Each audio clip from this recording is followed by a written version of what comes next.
Hello everyone, today we are going to learn basic Photoshop tutorial how to bend image. To bend image, you can use the free transform. You can select the image and then after it you can go to edit menu, click on free transform,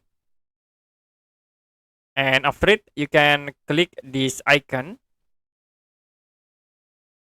Now you can use the vertex to bend the image. Like I will click at this vertex, click hold, and then you can move into another area like this. I will click again from this point into here. The next I will click from this point to here, and then click again into this point. If you're done, you can click this icon. Okay, that's it for basic Photoshop tutorial how to bend image. If you have any question about tutorial, you can comment below this video.